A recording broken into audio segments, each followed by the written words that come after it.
Hey everybody, welcome to James Quest, and tonight I just got back from watching the Barbie movie. That's right, I saw Barbie before I saw Oppenheimer. You're just gonna have to deal with that. Look, let's face it, Oppenheimer is 3 hours long. It's easier to just see that on a Friday night. I gotta work in the morning, right? Like, what do you want me to do? Anyways, the Barbie movie. Yeah, I did not know what this movie was gonna be based on the trailers. I could not tell if this was gonna be like a raunchy comedy parody almost, or if this was going to be more of like a family friendly movie, or if this was going to be sort of like a fish out of water story where we mainly take place in the real world.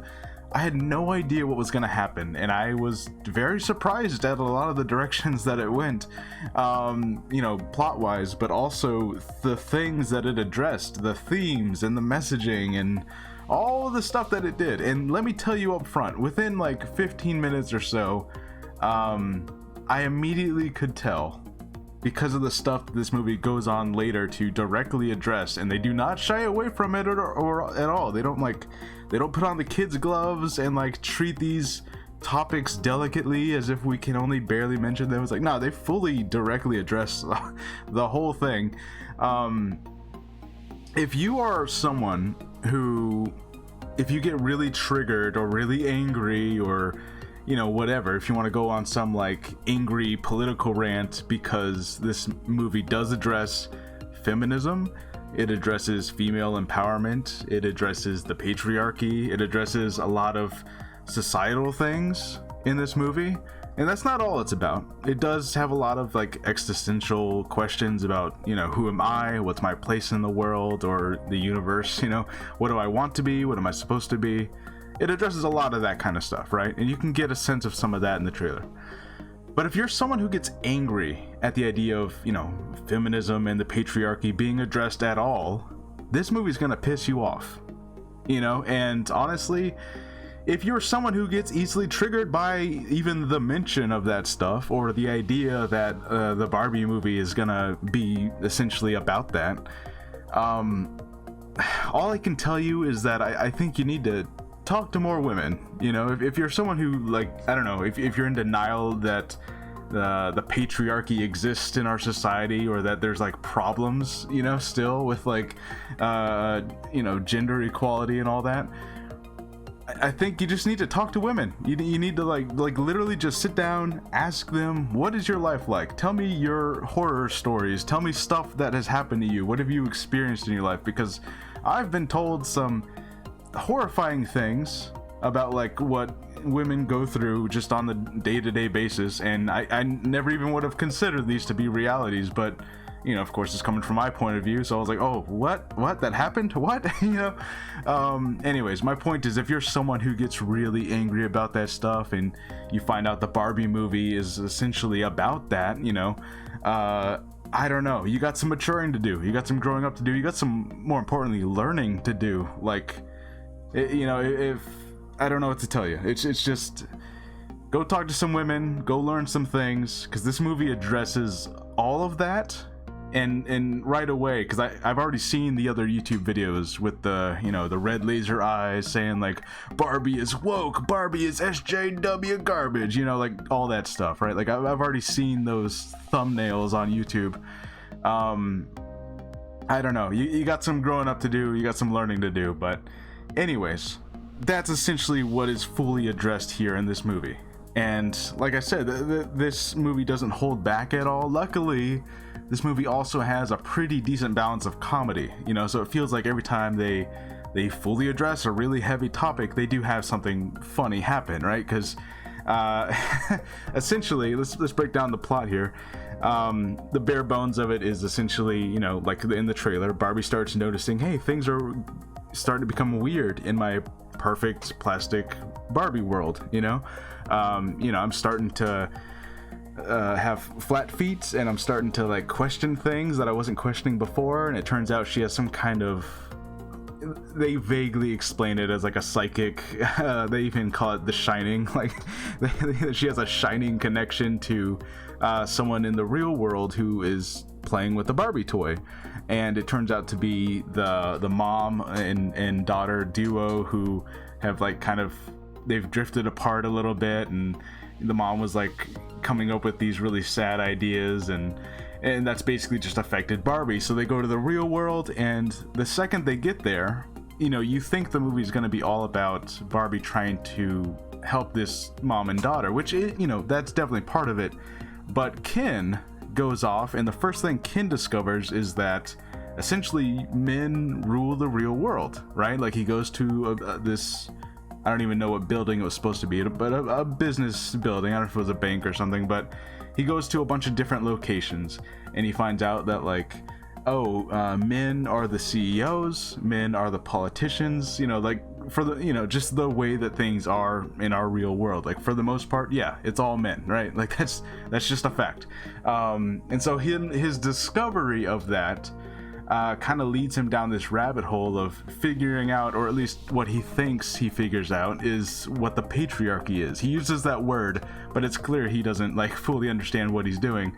Because in the Barbie world, the Kens are essentially the second class, you know, like they are entirely revolving around the Barbie's world, you know, and they are very much the background players, and they don't even have houses of their own, right? It's never even addressed like, wait, where do they, you know, where do the Kens live? They're like, I don't know where the Kens live, you know. So like very much the Kens in their world are just, they're basically more accessories, right? Which is how they are designed by Mattel. It's like, yeah, they're just Barbie and Ken. They like, that's literally what they address.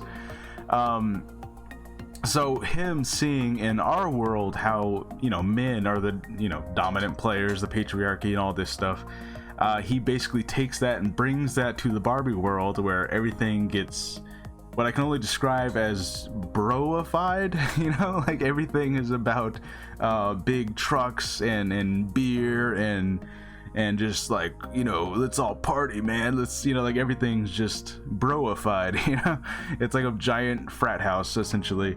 And they take over the government, and they're gonna like vote on, create a new like constitution for Barbie Land. They're called, what do they call it? They call it Kingdom or Kinland. They call it Kin something. Anyways, basically just reframing everything so that the Kins rule, right? So obviously lots of heavy stuff is happening as far as, you know, him not really understanding the patriarchy that he just, you know, essentially destroyed this world that, you know, wasn't necessarily equal to begin with, because like I said, the Kins were actually treated as like the second class citizens kind of. So there's a lot of inequality stuff going on in this movie, which again, if that angers you, I don't know, just go sit in the corner and be mad about it. I don't know what to tell you. Anyways, so essentially it's just Barbie having to get this mother and daughter couple, and they go to the Barbie world and go back to the Barbie world, and they figure out like, oh, everything's wrong, what happened? And then they have to get together and save the other Barbies who have been brainwashed by society, which again, lots of messaging going on. A lot, you know, women who have fallen into their place in this society because they've been brainwashed to think that this is what they're supposed to be, you know. So it's like, oh shit, they're again, they're not playing with little kitty gloves, like they're directly like hitting these points, you know. Which some people might say it's a little too on the nose, like they're not even like kind of vaguely homaging at this stuff. They're just like directly doing it, you know. So yeah. Anyways, and then basically they get the Kins to fight each other. They get them all jealous of each other, and then they retake Barbie world. But then, you know, they basically tell Ken like, hey, you know, you did all this because you felt like a second class person. You felt like you don't know who you're supposed to be without Barbie, because you've essentially just been an accessory to the Barbies.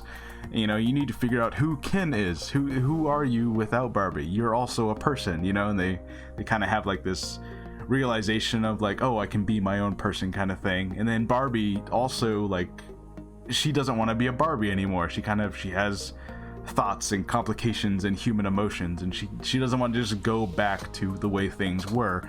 And, you know, all the Barbies in Barbie Land kind of agree that like, all right, society has to change a little bit. You know, we're gonna have more Kins have positions of power, and we're gonna like be somewhat equal, you know. They still, like, they say something like oh, the narrator's great, by the way, the narrator that they have doing this whole thing. They do something like the Kens will have as much power in Barbie world as women do in the real world, you know. So it's, you know, again, they're not shying away from the reality of the situation here. Anyway, so it ends on like a happier note of like, okay, the Kens are gonna have, you know, more equality than they had before. Barbie is gonna become a human. She meets the creator of Barbie, which, you know, it wasn't really her. It was, I think, the real person died a while ago, and that's basically where we ended, of like her being a real human, and then, you know, the Barbie land is gonna be better than it was before in both senses, you know. So overall, it's just, I think the plot, while there's a lot going on, it might be a little overstuffed, because you can definitely kind of feel that maybe there were several rewrites, because again, I didn't know what direction this was going. I didn't know if this was going to be like a primarily fish out of water where she's stuck in our real world, and it felt like it was going that direction. But then they go back and I'm like, okay, so no, this is like a Barbie versus Ken type thing. This feels like a different rewrite almost, you know. It feels like someone else wrote this script. And then you also have, kind of in the background, the Mattel, Will Ferrell, the CEO of Mattel kind of thing, which they show up and then they disappear for like a while, and then they show up again, and you're kind of like, oh, that's right, they were I forgot they were on their way to Barbie Land. Like they just kind of know about it, and they vaguely mention like how they already know Barbie Land exists and it's already a thing. So again, like, you can kind of feel different passes of the script, you know. It feels like at one point this was gonna be a full-on fish out of water, Barbie goes to the real world, and that's the movie, you know. And then a different script was more of a Barbie versus Ken, and how do they kind of, you know, how do they address the inequality of their whole dynamic in their world kind of thing, once they both kind of realize how things are in the real world. Like, that's also a different movie, you know. So we got like a blend of both of those. I overall, it works, it totally works. It is kind of filled, right? So there are still like, there's other questions that they kind of just brush off, you know, and they tell you straight up, don't think about it too much. Because like, as far as like the mechanics of how does a portal open between this world and that world, they literally just go down this road, and then eventually, like, after you like, get on a boat, and then you go on a snow bike or whatever, and then you go on a spaceship, and then you go on rollerblades, and then you're in the real world. That's it. That's all you need to know. They don't like they kind of like poke fun of it, of like, it doesn't really make sense. It's not that kind of movie, you know. This is more of a comedy than anything else. Don't the mechanics of how this physically works, like, there's no like literal portal, there's not like a hole they fall through. It's not like Space Jam, you know. So it's kind of like that, where it's just like they quickly brush aside things of like how things work, because that would just take up too much time of the plot. It would just be like a meaningless explanation of how this works. You just accept that it happens, you know, that there is a portal there.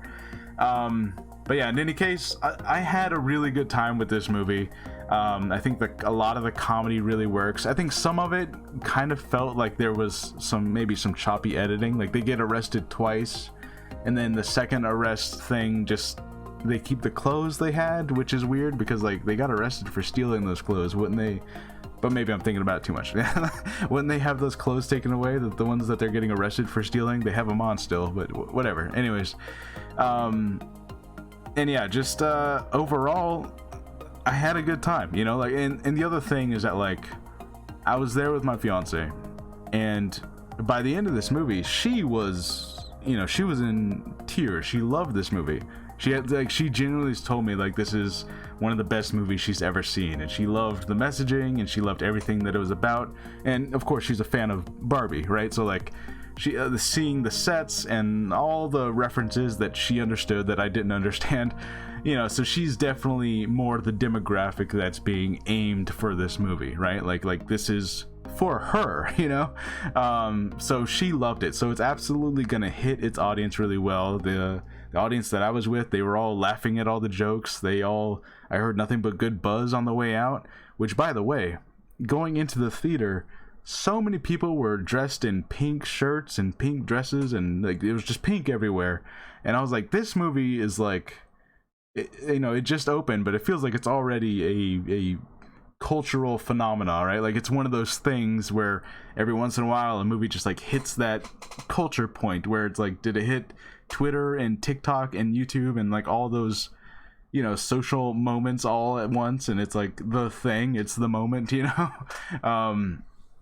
So I don't know, I had a fun time with the movie, but definitely if you're someone who is really into Barbie, or if you're someone, or if you're just a woman who wants to have these issues addressed in a very public way, it's like, this is the movie for you. Like this is exactly what they made here, and this is who they made it for. So yeah, just I had a fun time with Barbie. I thought it was it was a really fun movie. And again, I've already said this, I'm kind of repeating myself, but there's gonna be a lot of, this is a movie that's gonna be politicized. People are gonna be like, how dare you, I don't know what, give this movie a good review, or how dare they talk about the patriarchy in this movie. It's all political, right? It's like, yeah, guys, sometimes life is political. Like we're the fact that human beings who live in a society and we want to talk about that, fine, it's political, whatever. It's like and if you're someone out there who's like so upset, or at least you're someone who's pretending to be upset, because I have a hard time believing that anyone who's making those angry YouTube videos is actually upset that the Barbie movie did this. It's like, I don't think you were that emotionally invested in the Barbie movie to begin with. I think you just, you're playing to your audience, like, your audience wants you to be all angry and conservative and like, the woke leftist feminist agenda, like, so I don't know, guys. It's just, maybe, I don't know if it's best to just ignore those kinds of people or what, but anyways, I feel like the good coming out of this movie is gonna very much outweigh all of that nonsense that you are still gonna see it. You're gonna see the thumbnails on YouTube, you're gonna see the people on Twitter, but I feel like they're gonna end up getting drowned out by the people who are definitely gonna love this movie. So there's that. Yeah, that's Barbie. That's the Barbie movie. I had no idea what it was going to be going in. I was very surprised. I think you can kind of feel the different versions of the script that it eventually kind of combined into one thing. But overall, I had a good time. I feel like they did everything right, even if it was somewhat on the nose of its messaging. Sometimes you have to be, because you have people today in the year 2023 denying that these things are a reality in our world, even though it's obvious. I don't know. Anyways, let me know what you guys think about Barbie. I'm going to be seeing Oppenheimer tomorrow, and I'll try to have that review up as soon as I can, probably Saturday. But yeah, that's Barbie. Let me know what you guys think. Bye.